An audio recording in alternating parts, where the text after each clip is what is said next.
Hey, Martin, on est vraiment content de t'avoir avec nous autres. Là. On s'est parti un petit podcast de même pour le fun la semaine passée. Puis là, ça commence à grossir pas mal plus rapidement qu'on pensait. Puis on est honoré d'être avec toi. Puis écoute, je comptais une anecdote la semaine passée de quand tu es arrivé à Saint-Louis. Tu m'avais texté à un moment donné pour me dire de te conduire à pratique le matin parce qu'on était dans le même building. Puis là, je comptais ça aux fans que la panique m'a poigné. Je suis descendu en courant laver mon char en bas. Martin Brodeur, je regarde ma femme, Martin Brodeur m'a texté pour l'amener à pratique. Fait que le monde riait bien parce que c'est stressant. Tu sais, t'es assis dans ton salon, t'es une légende qui te texte peux-tu m'amener à pratique? Puis là, j'étais nerveux. J'ai dit, il faut que je me fasse un playlist avec de la musique. Je peux pas être dans le char silencieux. Puis là, j'ai dit, un gars de cette génération-là, ça écoute quoi comme musique? Là, on était à ce moment-là, le monde l'aimait pas mal. Puis on est tellement contents d'avoir avec nous autres à soir. Merci beaucoup, Martin. Ça me fait plaisir, les gars. Hey, c'est vraiment cool. Martin, la question que tout le monde demande, là, un Hall of Famer là, dans une situation comme ça, le confinement, ça fait quoi? Tu fais quoi, Martin, c'est un site? Pas grand-chose. Comme n'importe qui, j'ai un petit gars de 10 ans. Fait que durant la semaine, il est à l'école online. Là, fait que c'est pas facile de le tenir occupé dans ce temps-là. Fait qu'on travaille là-dessus. Mais nous autres, au New Jersey, tu sais, je travaille pour les Devils, comme pas mal de tout le monde le sait. Là, on travaille très fort pour se préparer pour le repêchage. On ne sait pas exactement quand il va arriver. Mais faut se préparer. Écoute, il y a les agents libres. Nous autres, on a bien d'ouvrages à faire au New Jersey. Fait que on se rend compte énormément dans ces affaires-là de Zoom puis des conference calls, tout le kit. Il y a une couple de happy hour avec le monde du bureau aussi. Là. On n'a pas le choix là. Mais on essaie de s'occuper le plus possible. Je suis à Saint-Louis en ce moment. La température n'est pas encore belle. Fait qu'on reste en dedans pas mal là. Mais justement, avec les Devils, t'en parles, tu as pris de l'expérience au niveau au deuxième étage là, avec les Blues de Saint-Louis. C'est quoi ton rôle en ce moment avec les Devils, là, vraiment pour vraiment le connaître, là, ce que tu fais? Fait en ce moment, je suis vice-président du Hockey Operation. Puis je conseille les propriétaires. Fait que qu'est-ce que je fais? Nous autres, il y a eu beaucoup de changements. On a mis dehors notre entraîneur John Hines. On a nommé Alain Nasreddin comme intérim. On a fait la même chose avec le GM. On a mis l'organisation a mis Ray Shero dehors, puis ils ont mis Tom Fitzgerald. Fait que moi, vraiment mon rôle, c'est d'aider les nouvelles personnes qui sont en charge. Plutôt Fitzy, le GM, plus qu'Alain. Alain, quand même, il coach. Moi, c'est pas quelque chose qui m'intéressait énormément. Mais c'est ça. Fait qu'on essaie de remettre l'organisation de la bonne manière. Fait qu'ils m'ont quand je suis du côté de la business, puis ils m'ont demandé d'aller sur le côté du hockey maintenant, puis aider l'organisation pour probablement changer de direction dans certaines choses qu'on fait, que eux autres, les propriétaires, voyaient que ça marchait pas. Ça fait quand même 5 ans que Richiro était là. On a fait les séries une fois par 1 point. Puis avec tout l'argent, puis tout ce qu'ils veulent faire, ils trouvaient ça qu'il faut qu'il y ait du changement. Fait qu'ils m'ont quand même demandé d'aider. Fait que ça a changé un peu mon rôle, mais c'est quelque chose que j'ai appris énormément quand j'étais à Saint-Louis avec Doug Armstrong, que je sais à peu près comment une organisation devrait marcher. J'ai été là pendant 3 ans et demi, puis c'est là qu'on a bâti l'équipe qui a gagné la Coupe Stanley. Fait que j'ai vraiment vu quel genre de GM qui était, puis tous les moves qu'ils ont fait pour avoir du succès en ce moment. Bennington, c'était-tu ton call ou? J'étais parti. la fille, il connaît.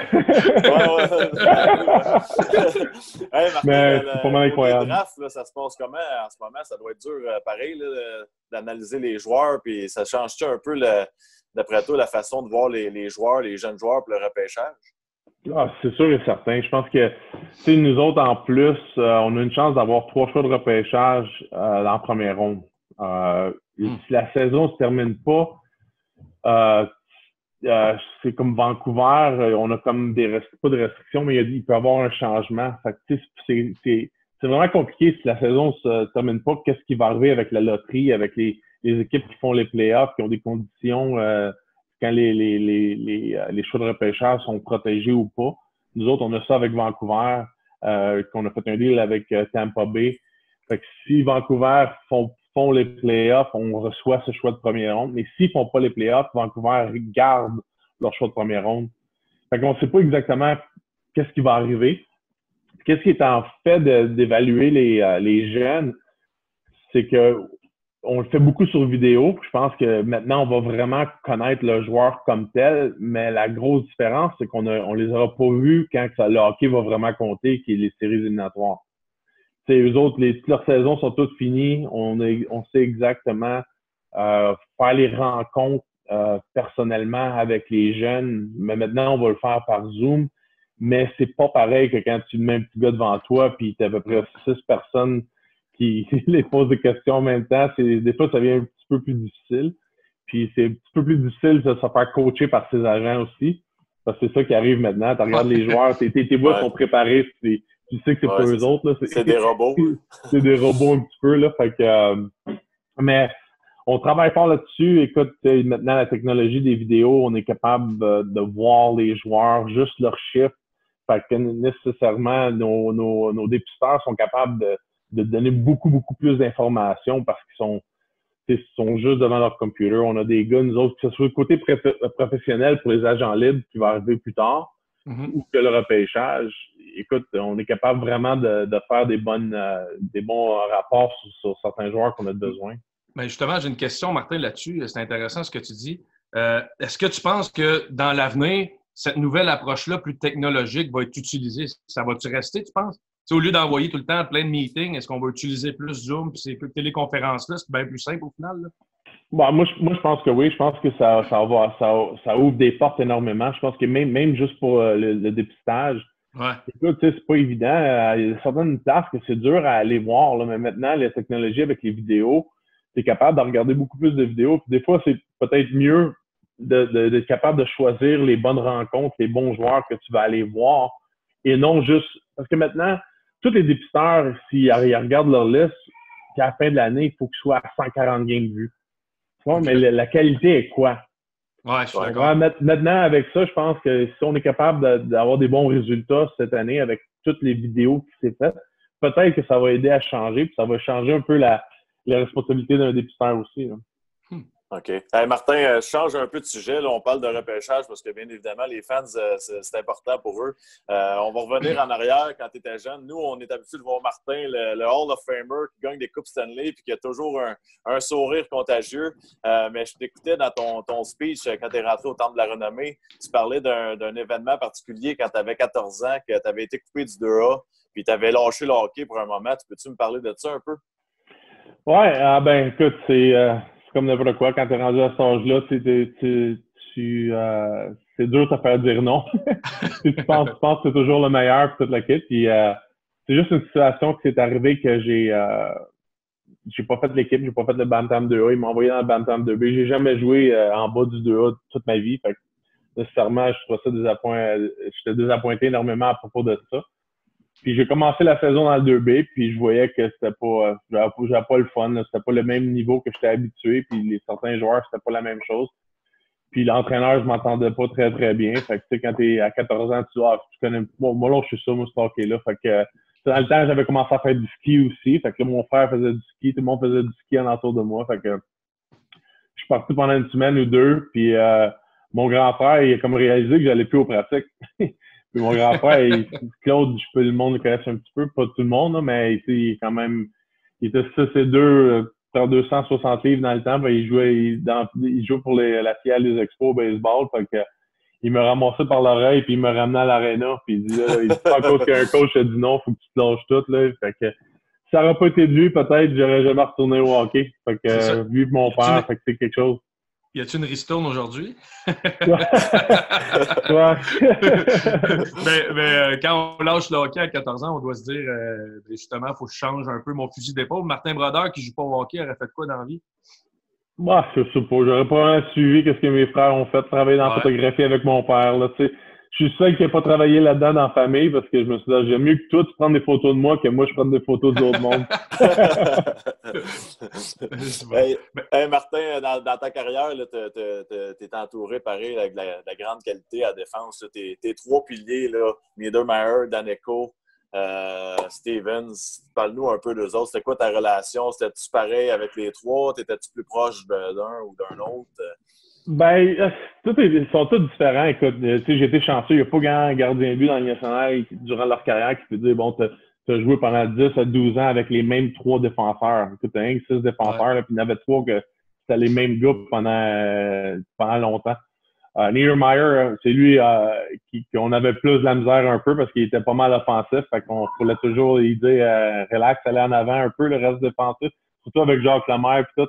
Il n'aimait pas même ça quand Nieder il patinait, mais même s'il appuyait l'attaque, il était toujours le premier en arrière. Il était tellement vite sur ce patin. Mais lui, c'est une belle personne, un gars vraiment le fun à être coéquipier. C'est un gars qui était vraiment qui travaillait vraiment fort. Puis il avait tellement de talent que ce soit jouer défensif ou offensif, il donnait vraiment une différente dimension. Ken Danico, mais lui, c'est comme un des meilleurs gars que tu peux pas avoir. C'est un gars avec le plus grand cœur. C'est une personne qui est très, très drôle, qui est plus confiant que n'importe qui j'ai jamais passé à travers. Là. C'est pas pire quand Martin Brodeur dit ça, c'est hot. Pas dire quelque chose, c'est vraiment un gars que s'il arrivait quelque chose, je savais que lui, il serait là pour moi anytime, là, puis pour n'importe quel joueur. Mais c'est comme un vieux de la vieille, là, une couple de bonnes histoires qu'on pourrait compter que ça serait drôle avec lui. Scott Stevens, ben écoute, lui, c'est l'ultime défenseur que tu vas avoir devant toi. C'est un gars qui était beaucoup mieux offensivement que le monde lui a donné crédit. Ma première année, je pense qu'il y a eu 73 points. Je pense en 94-95. Tout le monde le voit comme un gars défensif, un gars tough, tout le kit. Mais c'est un gars qui avait quand même beaucoup. Il a changé vraiment sa manière de jouer plus que quand Jacques Lemaire l'a comme aidé un petit peu du côté défensif. Mais lui, c'est un gars que j'ai joué des games d'étoiles avec lui, je suis allé aux Olympiques avec lui, Niedermeyer aussi. Fait qu'on a bâti vraiment une grosse relation avec les familles et tous les enfants. Ça a été mon capitaine pendant que lui était là, ça a été mon capitaine tout le long. Fait que donc, comme je te dis, je suis pas mal chanceux. J'ai eu beaucoup de succès dans ma carrière, sans aucun doute, mais si ça n'aurait pas des joueurs de même, je suis sûr que ça aurait été différent. Ben, tu parles des joueurs autour de toi, Martin, puis ça m'amène justement une question. On te voit, tu es un gars laid back qui semble toujours être en contrôle, mais ce qui se passe dans la tête, dans le masque, y a-tu une fois que Martin Brodeur s'est dit « Ouf, est-ce que je vais-tu l'échapper ou que tu as comme senti que tu perdais le contrôle un peu, que la pression, le stress a peut-être pris le dessus? » Ben, moi, personnellement, souvent, ça arrivait. Mais moi, une des meilleures choses pour un gardien de but, c'est que personne ne devrait savoir comment je me sens. Ouais. Tu comprends? C'est ça, dans la vie, c'est peut-être pas de même de ce que tu veux faire, mais au hockey, c'est important que tu sois en contrôle tout le temps parce que le monde te regarde comment toi, tu vas réagir dans certaines situations. Fait que si tu démontres que tu n'es pas en contrôle, c'est dur aux autres de se sentir bien quand tu es un leader ou quand tu es un joueur que tout le monde pense que c'est la raison pourquoi on va du succès. Mais souvent, moi je dis tout le temps, c'est comme un canard. Là, le canard, tu vois pas ses pattes bouger en dessous de l'eau. Là. Mais souvent, moi, c'est même que je me sentais. Là, j'étais là, tu vas te cadrer l'arrêter la prochaine parce qu'il me semble pas garder ici à soir. Là, ça arrive souvent. T'avais-tu des mots-clés quand tu perdais le contrôle? T'avais-tu une façon de revenir, te grounder? Tu sais quoi, moi, la grosse affaire que je me disais tout le temps, c'est que sois sûr de faire le mieux que tu peux. Ça devrait être en masse. Okay. Parce que souvent, tu es là, tu dis, il me semble que j'aurais pu en faire un petit peu plus. J'aurais pu donner un effort un petit peu plus. J'aurais pu me concentrer. J'aurais dû me préparer un petit peu mieux. J'essayais de dire que si je fais tout de la manière que je devrais faire, tout devrait être correct. Fait que c'est tout le temps ça que je me disais quand ça allait mal, tout le kit, je disais, OK, fais tout ton talent, ton caractère, tout va sortir si tu checkes toutes les boxes. Mm-hmm. C'est ça que j'essayais de faire le plus souvent possible. OK. OK. Puis Marty, ça a l'air que tu n'étais pas pire à l'attaque aussi. Là. Je lisais que tu as déjà joué pour 2 équipes. Tu jouais dans le net d'une équipe, puis à l'attaque ou dans l'autre équipe. Fait que, c'est-tu là que tu as appris à shooter le puck comme tu le fais? Ou? Ouais, un petit peu. Ben, la grosse raison, c'est vraiment à cause de Ron Axtell. Mon père, il travaillait au forum dans le temps, puis il était revenu, puis il dit Martin, tu devrais voir le gardien de but, il est comme un 3e défenseur. Comme, dans le temps, nous autres, dans ma génération, quand j'étais jeune, il n'y avait pas personne qui jouait à rondelle vraiment. Là, Patrick Roy, nous autres, on le regardait tout, mais c'est pas un gars qui jouait à rondelle. Là, on le regardait à cause qu'il c'était le meilleur goaler dans la ligue, mais pas à cause de ce skill-là. Fait que quand j'ai vu Ron Extall, c'est là vraiment que j'ai commencé à travailler à shooter la rondelle. Mais j'ai toujours voulu jouer en avant, c'est comme n'importe quoi. Hein. C'est quand un coach va être tout le temps GM, le GM aimerait ça être propriétaire, puis le propriétaire aimerait ça être joueur. Mais quand t'es un goaler, t'as ça jouer en avant. Oui, j'aurais aimé ça jouer en avant. J'aurais juste aimé ça être vite. mais justement, on parle de tout ça, on parle de ton histoire, ton expérience. Puis je me souviens quand tu avais battu des records, je t'avais demandé un bâton. J'ai dit, hey, Martin, on s'était croisé, je pense, avec le Wild.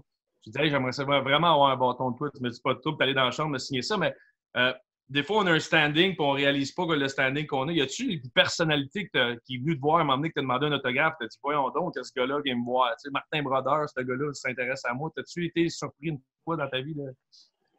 Ah, ben, souvent, écoute, tu sais, quand c'est drôle, une personne que j'ai été surpris, puis c'est un petit peu de la politique, là, tu sais, j'ai été capable de jouer au golf avec Donald Trump. Okay? Puis ça fait quand même un bon petit bout de ça. C'est en 2012, fait que c'est avant qu'il soit président de l'équipe. Mais c'est quand même une grosse célébrité, tu sais. Puis, il avait-tu son toupette collé dans ce temps-là? Ou... il avait son red cap, là, tu sais. Comme...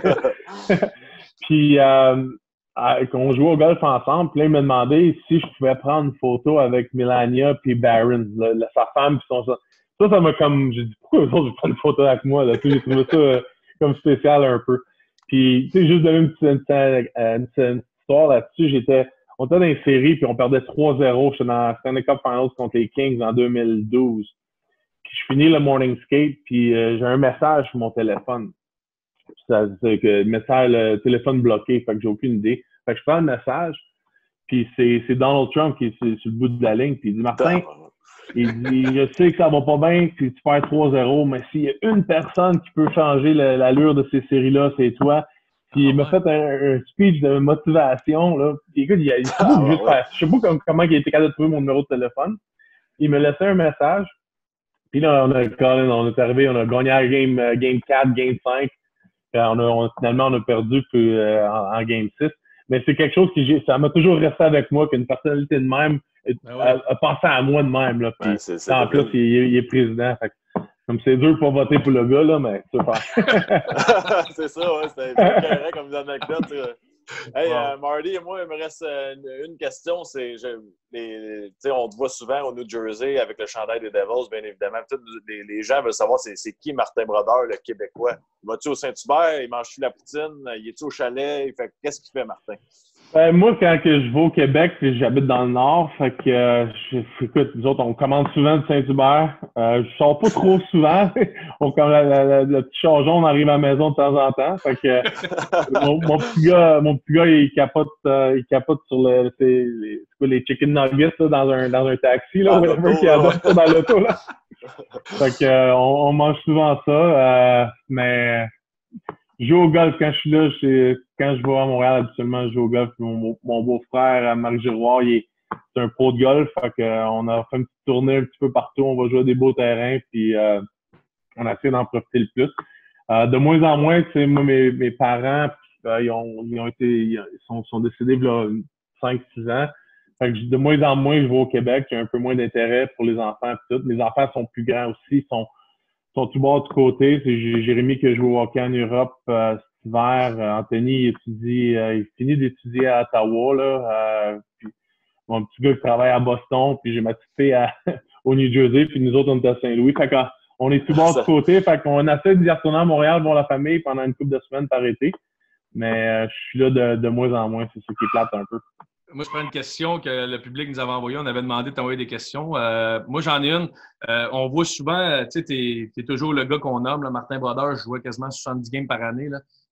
Serais-tu réaliste, ce nombre de matchs-là dans le hockey d'aujourd'hui qui a changé avec la vitesse et toutes ces choses-là? Moi, je pense pas que je passe à travers de ça en ce moment avec notre équipe. Mackenzie Blackwood, il a commencé à gauler beaucoup à un moment donné, puis on voyait que sa game a changé un petit peu. Puis là, on a sorti de la course pour les séries. Fait que là, j'ai comme demandé, on devrait voir son développement, c'est quoi le mieux? Si tu jouais tout le temps, voir s'il y a de goaler tant que ça, ou on le pull back un peu, puis on le fait pratiquer un petit peu plus, voir comment ça va réussir. Puis écoute, si tu regardes dans les 2 derniers mois, depuis qu'on a commencé à faire ça, ces statistiques, c'est quasiment un des meilleurs de la Ligue, même avec une équipe comme nous autres. Fait que je pense que ça devient de plus en plus difficile. Tu sais, maintenant, les joueurs ils ont besoin beaucoup de se reposer. Fait que, tu sais, t'as pas beaucoup de temps de qualité de pratique. Comme moi, quand je jouais, on pratiquait quand même. Tu sais, j'étais capable de dire à Jean Kramer ou à n'importe qui, à Larry qui me coachait, j'écoute, je vais embarquer sur la glace pendant 20 minutes, puis après ça, je vais relaxer. Mais maintenant, c'est plus ça parce que tu joues tellement souvent, tu pratiques, là, tu as 4 jours off, que tu n'as pas le droit de faire pratiquer tes joueurs. Tu as plein d'autres affaires qui jouent. Puis le hockey est beaucoup plus demandant, c'est plus rapide. Il y a beaucoup plus de power play. La rondelle reste dans ta zone bien plus longtemps durant un power play. Puis nous autres, le monde ne t'a même pas qu'à rentrer dans la zone. J'en recevais 12 shots par game des fois. Là. Fait que, ça n'arrive plus, là, ces affaires-là. Bon, ben, veux-tu qu'on passe aux questions? Oui, on va à ça. On a du monde du public. Martin, on a 2 personnes qui sont venues. On leur offre l'opportunité de te poser une question. Short and sweet, puis je pense qu'ils apprécient. Tu étais leur idole. Fait qu'on commence avec Francis. On va attendre qu'il se connecte, puis on va le saluer. Là. Fait que non, honnêtement, le monde était vraiment impressionné, Martin, qu'on ait l'opportunité. Puis nous autres aussi, d'avoir Martin Brodeur, notre 2e show, c'est assez hot. Incroyable. Bon, c'est comme recevoir un appel. Pour nous autres, c'est comme recevoir un appel de Donald Trump. Francis, vas-y, Martin est là. Oui, ben salut Martin. Écoute, je suis vraiment content de te parler. Bravo pour ta carrière, vraiment, on va se le dire. Je pense que c'est impressionnant d'être le meilleur gardien de tous les temps, on peut dire ça comme ça.